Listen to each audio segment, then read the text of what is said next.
Hello dear, welcome to the solution hub. My name is Sunil Singh. आज हम लोग देखेंगे एंगुलर मोमेंट। इससे पहले 2 लेक्चर्स हमने अपलोड कर दिए हैं। उसमें जो है हम लोगों ने बात किया सिस्टम ऑफ पार्टिकल्स और रोटेशनल मोशन के बारे में, तो उसको आप लोग प्ले लिस्ट से रेफर कर सकते हैं। जो पीपीटी है उसका लिंक भी आपको डिस्क्रिप्शन में मिल जाएगा, तो आपको नोट्स जो है ईजिली मिल जाएगा। ठीक है, सो स्टार्ट करते हैं हम लोग एंगुलर मोमेंटम। एंगुलर मोमेंटम क्या होता है? तो हमने ट्रांसलेशनल मोशन बताया था, उसमें एक टर्म बताया था linear momentum. So linear momentum क्या होता था? P equal to M into V. It means जो लीनियर मोमेंटम था P equal to M into V, ये हमारा होता था लीनियर मोमेंटम। यहाँ पे वेलोसिटी वेक्टर होता था, तो मोमेंटम भी हमारा वेक्टर होता था। ठीक है, ये हमने लीनियर मोमेंटम पहले के लेक्चर्स में हमने देखा है।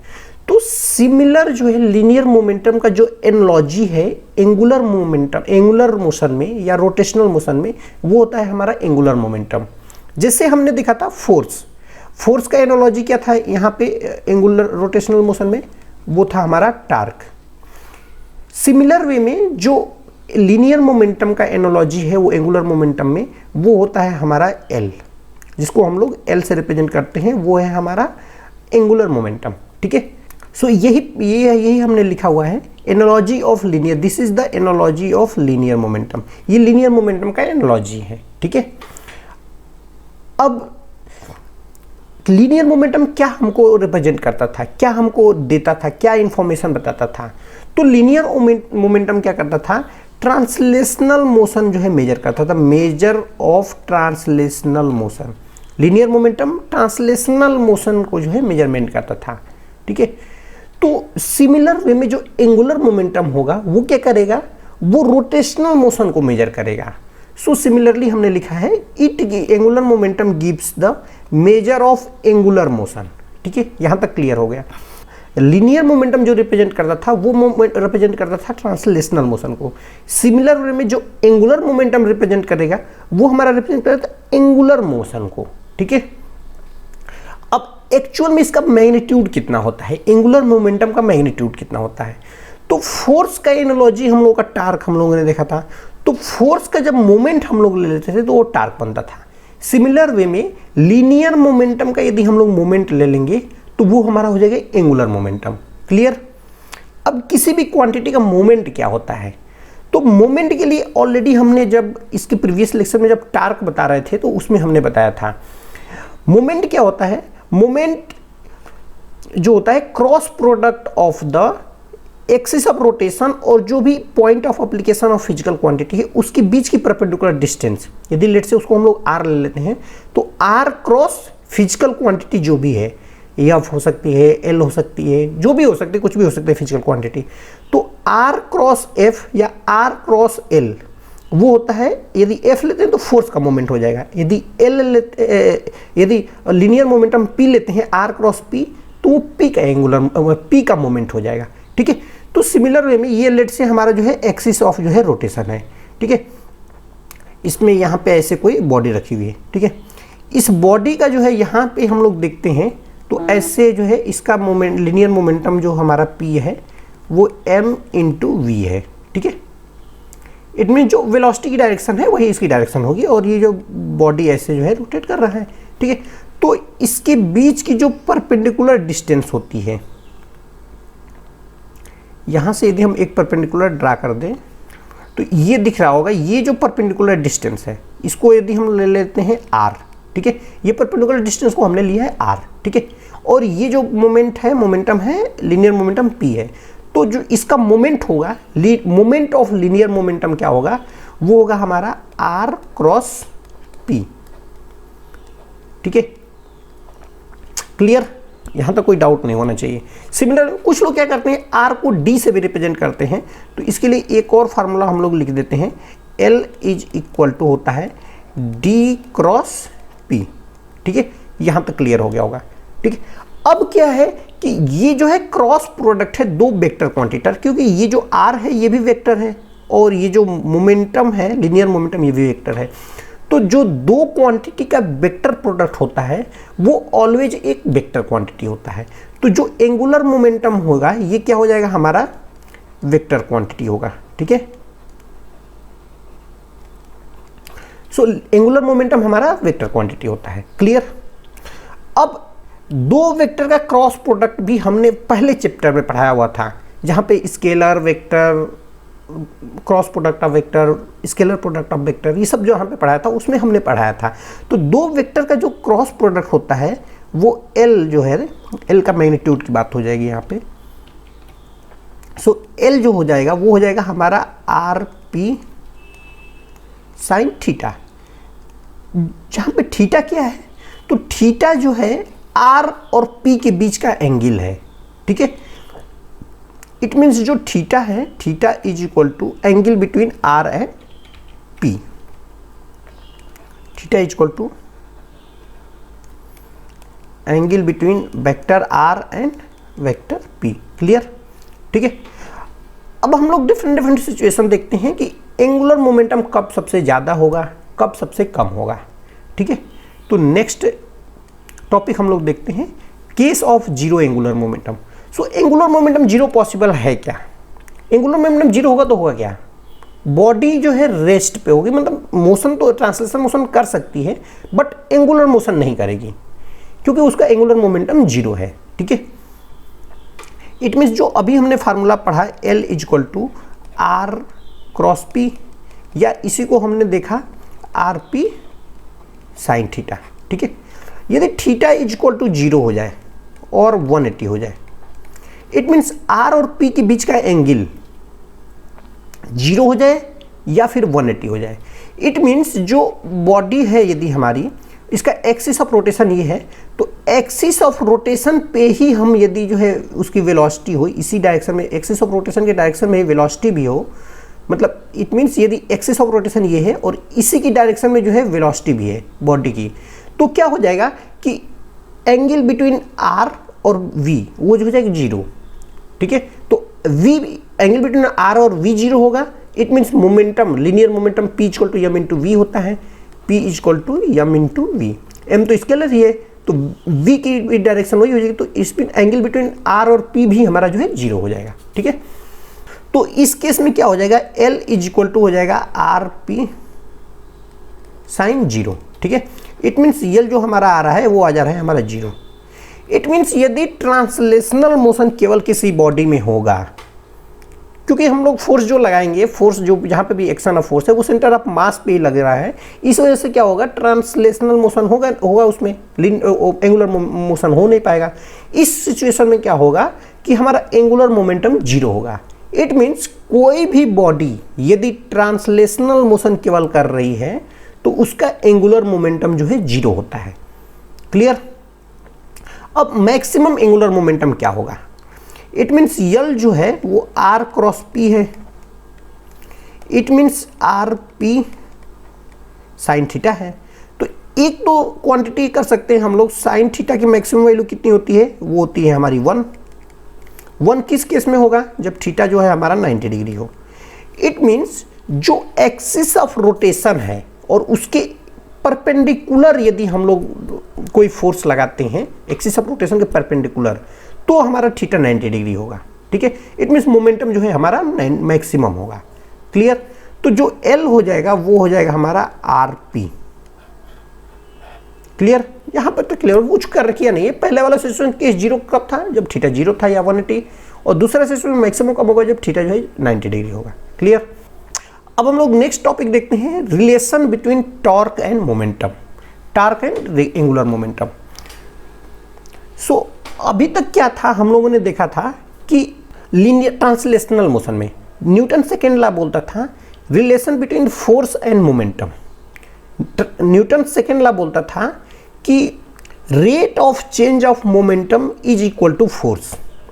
ये जो है ट्रांसलेशन मोशन में अकॉर्डिंग टू न्यूटन लॉ जो है हमने लिखा था dp बाई dt। क्लियर? यहाँ तक तो ये डाउट नहीं होना चाहिए, ये किससे हमने लिख दिया है, according to Newton second law. ठीक है, F equal to dp by dt। तो F एनालॉजी था हमारा एंगुलर मोमेंटम में टार्क के, P मीन्स लीनियर मोमेंटम जो एनालॉजी था वो हमारा था एंगुलर मोमेंटम पे, और टाइम का एनालॉजी टाइम था। इट मीन जो कहीं ना कहीं रिलेशन जो आएगा वो हमारा आएगा torque equal to dl by dt। ठीक है, ये जो है एनालॉजी से हमने निकाला, बाय एनालॉजी। अब इसको हम लोग जो है डिराइव करेंगे, ठीक है।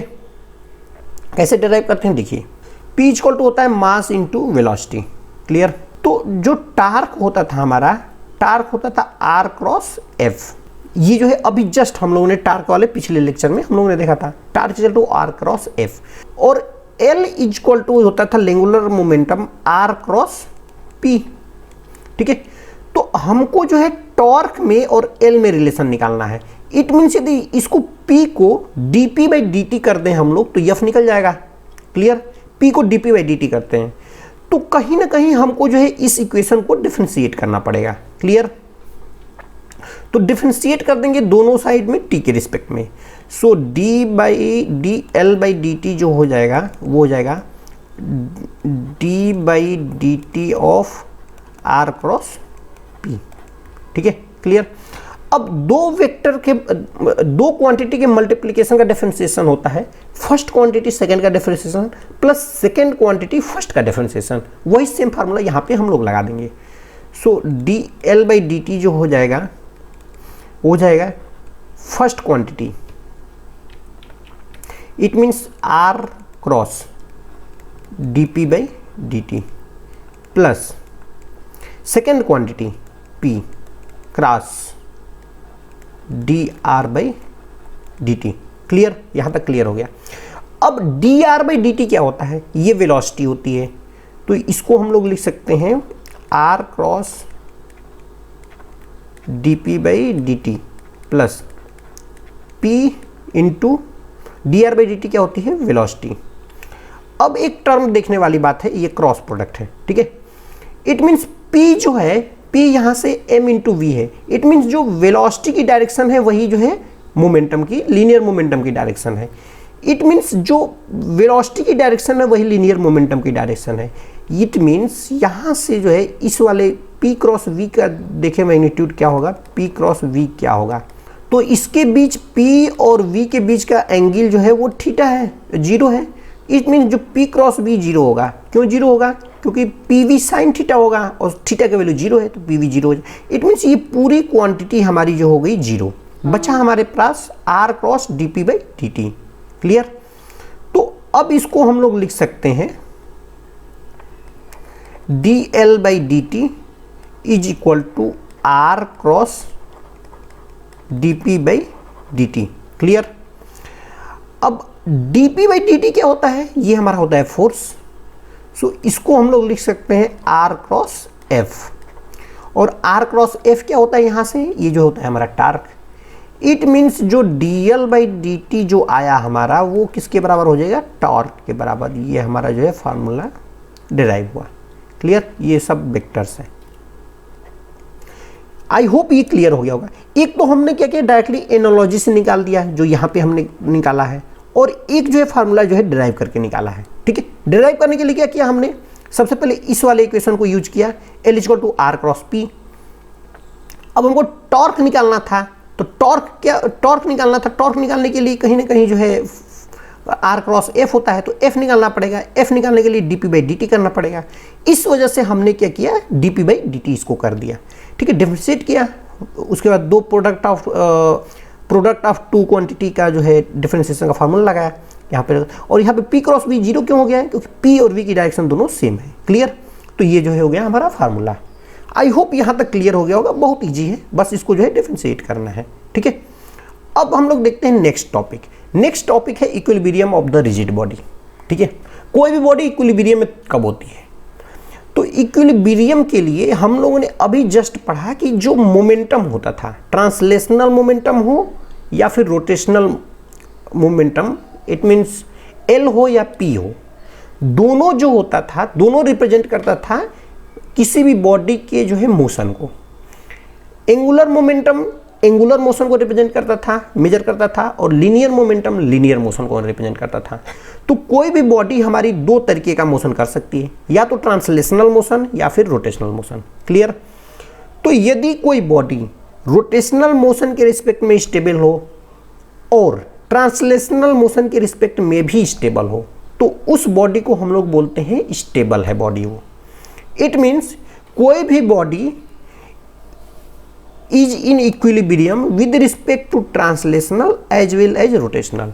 इट मीन्स दो बॉडी, कोई भी बॉडी ट्रांसलेशनल मोशन के रिस्पेक्ट में इक्विलिब्रियम में हो और रोटेशनल मोशन के रिस्पेक्ट में इक्विलिब्रियम में हो तो हम लोग उसको बोलते हैं equilibrium of the rigid body. It means body जो है इक्विलिब्रियम में है।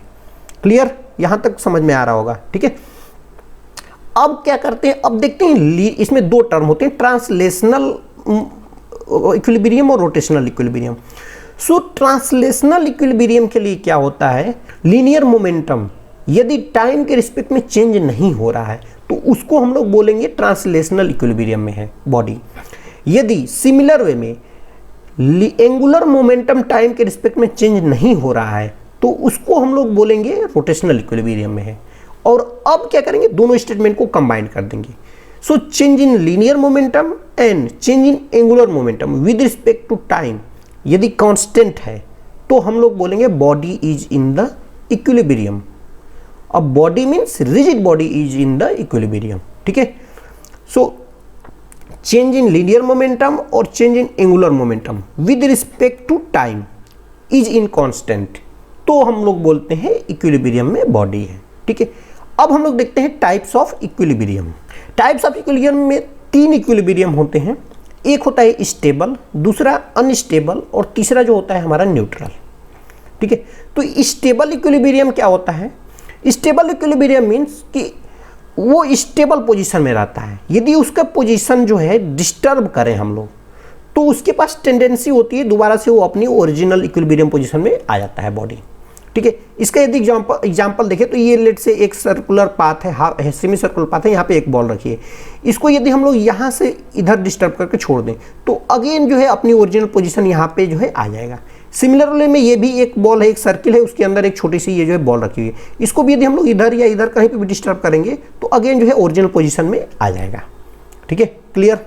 तो क्या होता है कि ओरिजिनल पोजीशन में आने की वजह से उसमें टेंडेंसी होती है कि वो ओरिजिनल पोजीशन में आ जाएगा बॉडी। क्लियर, यहाँ तक तो क्लियर हो गया होगा। ठीक है, अब इसमें दो सिचुएशन होती है, एक तो होता है सेंटर ऑफ मास जो है इसका ऊपर की तरफ, जैसे ही इसको डिस्टर्ब करते हैं तो सेंटर ऑफ मास ऊपर की तरफ चला जाता है। सेंटर ऑफ मास ऊपर जाने की वजह से बॉडी अनस्टेबल हो जाती है और अगेन वो स्टेबिलिटी की तरफ जाती है। ये जो है स्टेबिलिटी ऑफ द बॉडी में हमने पढ़ाया था। ठीक है, और पोटेंशियल एनर्जी भी जो है रिड्यूस हो जाती है, यदि हम इसको डिस्टर्ब करते हैं तो पोटेंशियल एनर्जी जो है रिड्यूस हो जाती है। क्लियर, क्योंकि जैसे ही इसको हम डिस्टर्ब करते हैं तो कुछ पोटेंशियल एनर्जी इसकी काइनेटिक एनर्जी में बदल जाती है, तो पोटेंशियल एनर्जी जो है रिड्यूस हो जाती है इसकी। लेकिन पोटेंशियल एनर्जी स्टेबिलिटी के लिए बहुत जरूरी होती है, इक्विलिब्रियम के लिए। ठीक है, तो ये जो है दो सिचुएशन होती है, दो क्वांटिटी पोटेंशियल एनर्जी रिड्यूस होती है और सेंटर ऑफ मास जो है ऊपर चला जाता है, ये स्टेबल इक्विलिब्रियम है। ठीक है, stable equilibrium means if we disturb the equilibrium position then body has tendency to regain। ठीक है, टेंडेंसी टू रीगेन।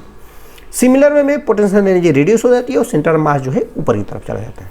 ठीक है, अब हम लोग देखते हैं unstable equilibrium. Unstable equilibrium, unstable equilibrium में क्या होता है कि यदि हम लोग बॉडी के इक्विलिब्रियम पोजीशन को डिस्टर्ब कर दें तो there is no tendency to regain its original position. It means there is no tendency, इसमें कोई टेंडेंसी नहीं रहती। जो स्टेबल पोजीशन में, स्टेबल इक्विलिब्रियम में क्वांटिटी रिड्यूस हो रही थी वो यहाँ पे इंक्रीज करने लगेगी और जो क्वांटिटी इंक्रीज कर रही थी वो यहाँ पे रिड्यूस होने लगेगी। It means centre of mass जो है लोअर चला जाएगा और पोटेंशियल एनर्जी जो है इंक्रीज हो जाएगी। क्लियर। सिमिलर वे में यहाँ पे एक एग्जांपल देख रहे थे, यदि इस बॉल को हम लोग डिस्टर्ब कर दें तो दोबारा से इस पोजीशन को नहीं आएगा, वो तुरंत यहाँ पे आकर के सेटल हो जाएगा। सिमिलर वे में यदि इसको भी यदि हम लोग थोड़ा सा भी डिस्टर्ब कर दें ऐसे तो ये जो है तुरंत यहाँ पे गिर जाएगा, ये जो है अपनी ओरिजिनल पोजीशन नहीं ऑब्टेन करेगा। तो ये होता है इक्विलिब्रियम में तो है बट वेरी अनस्टेबल है। ठीक है, अब हम लोग देखते हैं नेक्स्ट जो है न्यूट्रल इक्विलिब्रियम। सो न्यूट्रल इक्विलिब्रियम में क्या होता है कि यदि हम उसके जो है पोजीशन को चेंज करें तो न्यू पोजीशन में जो बॉडी जाती है वहां पर भी वो इक्विलिब्रियम में ही रहती है। ठीक है, तो इस वजह से उसमें पोजीशन में चेंज करें तब भी उसमें कोई डिस्टर्बेंस नहीं होता है, क्योंकि इक्विलिब्रियम पोजीशन डिस्टर्ब नहीं होती है। तो इस टाइप के जो इक्विलिब्रियम होते हैं उसको न्यूट्रल इक्विलिब्रियम। जैसे ये बॉल है, बॉल यहाँ पे रखिए, यदि इस बॉल को यहाँ पे भी रख दें तो इसकी पोजीशन, सेंटर ऑफ मास और सब कुछ जो है सेम रहेगा। इट मीन्स यहाँ पे भी जो है इक्विलिब्रियम पोजीशन में हो जाएगी। सिमिलर वे में ये भी है, इसको यदि डिस्टर्ब भी कर दें, रोटेट कर दें तो ये भी जो है स्टेबल भी रहेगा। ठीक है, तो इसमें क्या होता है, पोटेंशियल एनर्जी और सेंटर ऑफ मास जो है कोई चेंज नहीं होता है, वो एज इट इज बना रहता है। ठीक है, सो आई होप यहाँ तक क्लियर हो गया होगा। ठीक है, आज के लिए इतना ही। नेक्स्ट चैप्टर में हम लोग देखेंगे दो theorem, theorem of perpendicular axis and theorem of parallel axis of centre of mass. ठीक है, उसके बाद ये चैप्टर खत्म हो जाएगा और हम लोग जो है नेक्स्ट टॉपिक, नेक्स्ट चैप्टर्स में, नेक्स्ट जो है लेक्चर्स में हम लोग न्यूमेरिकल स्टार्ट करेंगे। Okay, so thanks dear, thanks for watching videos. Please like, subscribe and comment.